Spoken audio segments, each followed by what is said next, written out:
Ya, Assalamualaikum warahmatullahi wabarakatuh dan selamat tengah hari dan hari ini. Okey, saya nak tunjuk dekat awak semua ni. Hari ini kita akan belajar. Sebelum tu awak tahu tak gambar yang saya tunjuk dekat depan ni? Tak tahu je. Tak tahu. Okey.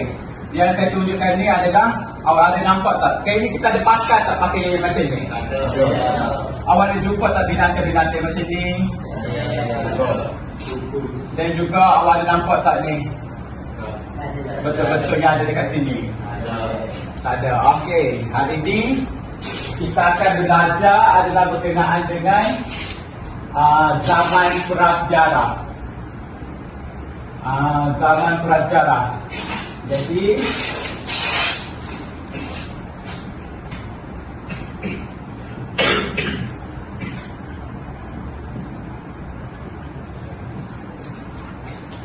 kalau lihat untuk zaman prasejarah ni, kita akan tengok pada maksud zaman prasejarah. Ada siapa yang tahu ke maksud zaman prasejarah tuan-tuan? Okey, maksud zaman prasejarah kalau dalam bahasa Sanskrit,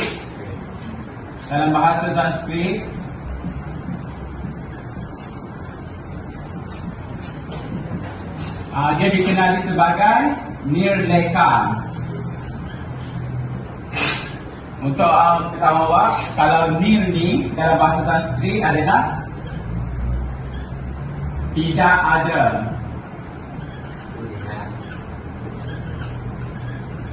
Manakala leka ni pula adalah tulisan. Jadi boleh kita simpulkan bahawa zaman prasejarah ni bermaksud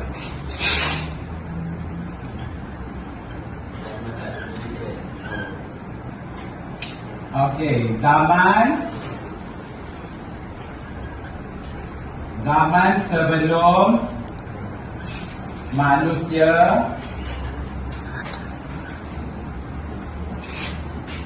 mengetahui atau mengenal tulisan.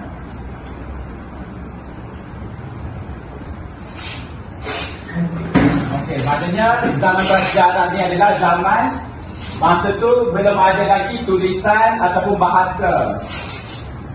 Tulisan ataupun bahasa, ya. Jadi itulah yang dimasukkan dengan zaman prasejarah. Maksudnya kalau awak sebelum ni kalau nak berkomunikasi ke apa semua, awak belum, masa tu masyarakat pada masa tu belum lagi mahir untuk menggunakan tulisan ataupun bahasa.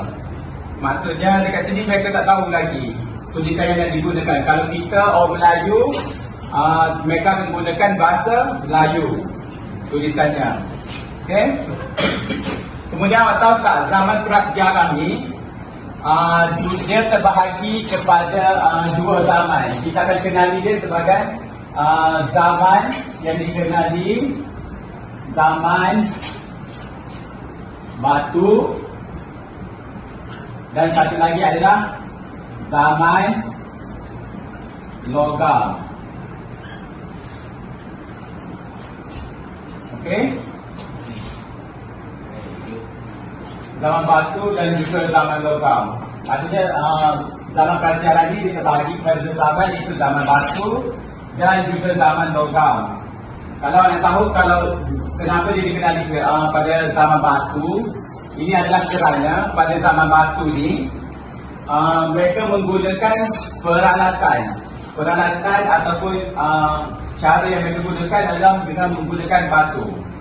Manakala kalau zaman logam ni pula mereka sudah menjumpai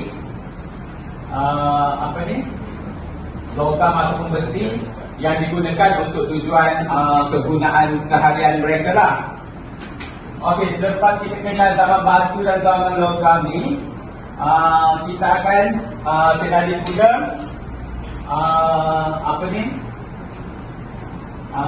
untuk zaman batu dan zaman logam ni, kita akan melihat kepada ciri-ciri ciri-ciri manusia pada zaman logam ni. Okey. Sebenarnya zaman batu ni kalau tahu dia terbahagi kepada 3 zaman ya.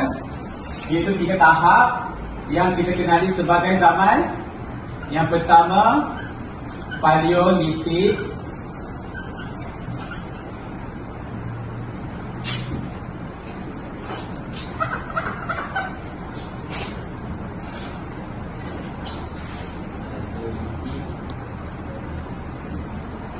Kemudian dia dikenali dengan nama zaman Mesolitik. Dan zaman batu yang seterusnya ialah zaman Neolitik. Okey, dan barulah seterusnya dia menjadi zaman logam. Boleh faham ke setakat ni? Okey. Nanti untuk zaman-zaman ni nanti kita akan lihat ciri-ciri dia. Saya akan letakkan P, N, L ni kepada ciri-ciri mereka. Okey, dan kat gambar yang saya tunjukkan ni, kalau awak lihat, kita akan lihat ciri yang pertama pada zaman prasejarah ni. Kita akan lihat dari segi cirinya adalah dari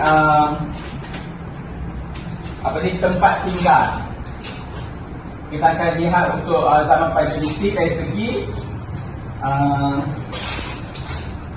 kita akan lihat pada ciri yang pertama ya. Ciri yang pertama zaman prasejarah.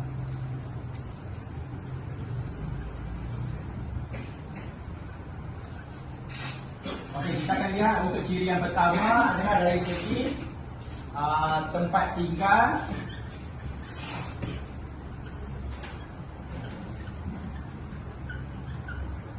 ataupun kediaman ya.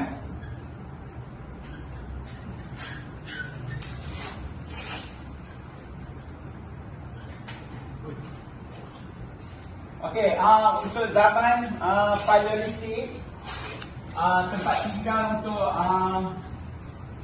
zaman ni manusia tinggal di dalam, kalau lihat dekat sini, mereka tinggal di dalam gua ya, ataupun dalam lubang.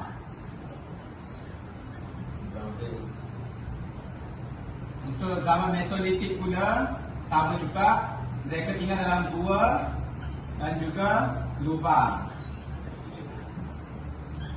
Bagi lepas tu untuk zaman Neolitik, manusia dah mula tinggal dah ada penempatan. Maksudnya dah tinggal di tepi pantai. Dan mereka dah pandai bina rumah. Kalau sebelum ni mereka tinggal di gua. Untuk yang Neolitik ni mereka sudah tinggal, mereka membina kediaman, membina rumah. Untuk tujuan mereka tinggal membina rumah ni disebabkan dia bertujuan untuk berlindung lah. Kalau sebelum ni pun di dalam gua ataupun di dalam tempat ni mereka nak berlindung daripada panas matahari ataupun daripada binatang buas lah. Yang seterusnya adalah kita lihat dari zaman logam. Pada zaman logam pun mereka dah mula membina rumah.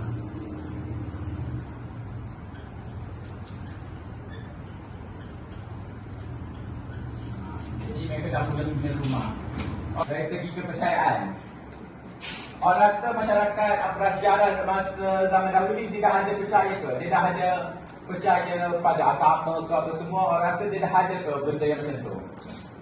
Tak ada. Okey, betul. Masyarakat pada zaman dahulu dia orang belum ada percaya lagi, agama masih belum wujud lagi. Jadi kepercayaan mereka, kalau masyarakat Paleolitik dan Mesolitik, mereka percaya kepada alam.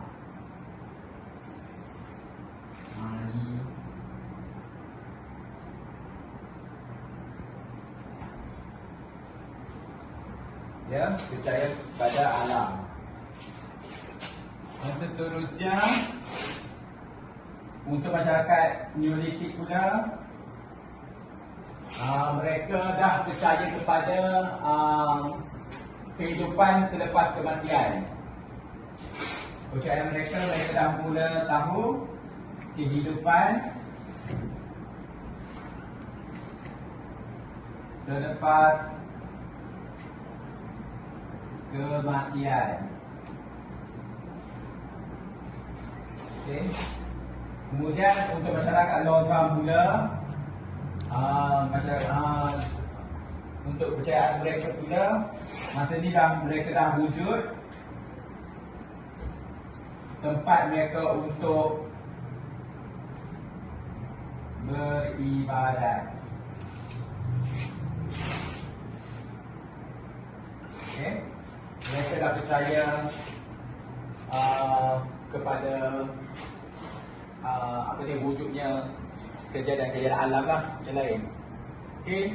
Ini adalah ciri-ciri yang kita lihatlah untuk untuk zaman prasejarah ni. Okay. Semua faham tak? Awak boleh ingat tak lagi untuk ciri-cirinya? Awak boleh sebutkan tak? Awak boleh sebut tak? Okey, yang pertama kita akan lihat dari segi ciri-cirinya, dari segi tempat tinggal ataupun kediaman. Seterusnya kita boleh lihat dari segi peralatan yang digunakan. Kemudian kita akan lihat dari segi aktiviti pengumpulan makanan. Kemudian ekonomi masyarakat pada zaman prasejarah ni. Seterusnya organisasi sosial manusia, masyarakat pada zaman prasejarah, dan juga yang akhir sekali kita akan lihat pada kepercayaan mereka. Okey. Okey. Itu saja untuk hari ini. Kemudian lepas kita dah bincang pasal benda ni, saya akan adakan satu permainan. Saya nak menguji tahap kefahaman awak semua berdasarkan apa yang sudah saya terangkan tadi. Okay, untuk menguji tahap kefahaman awak semua, cikgu akan menggunakan satu permainan. Permainan ini diberi nama roda siapa yang kena. Maksudnya dekat sini, saya akan bahagikan awak kepada 6 kumpulan. Setiap kumpulan terdiri daripada 5 orang. Okey, 5 orang. Ketua kumpulan boleh ambil kertas mahjong ni dan akan menulis jawapan lah. Selepas awak dah dapat soalan nanti, awak akan menulis jawapan. Wakil ketua akan datang ke depan untuk memberikan jawapan daripada apa yang dah awak tulis. Okey, ini untuk permainan yang ni dia diberi nama roda siapa yang kena. Maksudnya dekat sini saya akan putarkan roda ni dan kita akan lihat kumpulan jarum ni menunjukkan kumpulan berapa yang akan mencabut soalan di dalam kotak ni. Kotak beracun, dan saya panggil kotak beracun sebab dalam kotak ni dia mengandungi soalan-soalan yang daripada aras rendah sehingga aras yang tinggi lah. Jadi sebab itulah dinamakan yang kotak beracun, disebabkan nanti soalan yang awak dapat nanti mungkin ada yang susah, ataupun ada juga yang senang lah. Jadi dia bergantung lah kepada apa yang awak dapat nanti. Okey. Contoh yang saya boleh buat, boleh datang ke depan seorang untuk memutar roda ni. Okey. Jadi kalau siapa yang kena, kumpulan siapa yang kena akan mencabut soalan yang ada dalam ni. Okey. Boleh putar sekarang lah.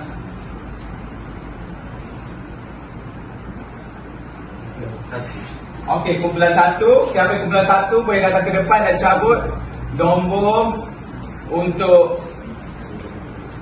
mengetahui soalan yang apa yang awak akan dapat nanti.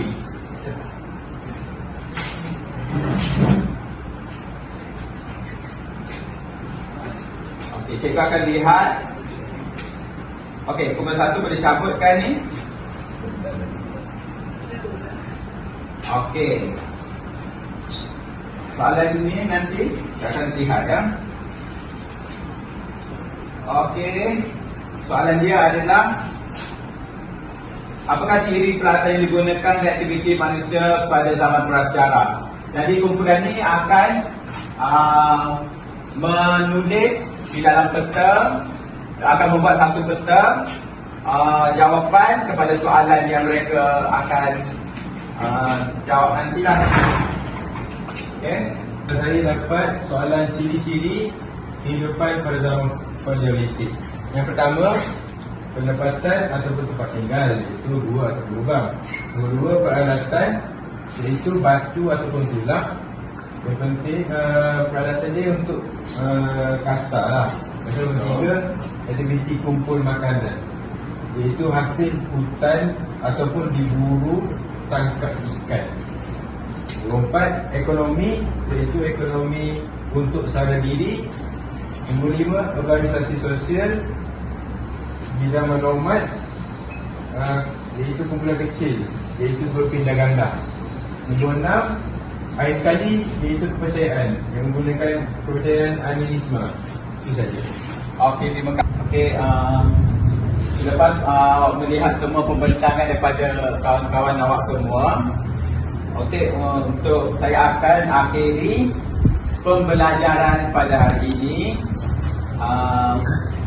berdasarkan topik yang kita ajar ni. Saya harap awak semua fahamlah berkenaan dengan ciri-ciri yang ada pada masyarakat zaman prasejarah ini. Okey.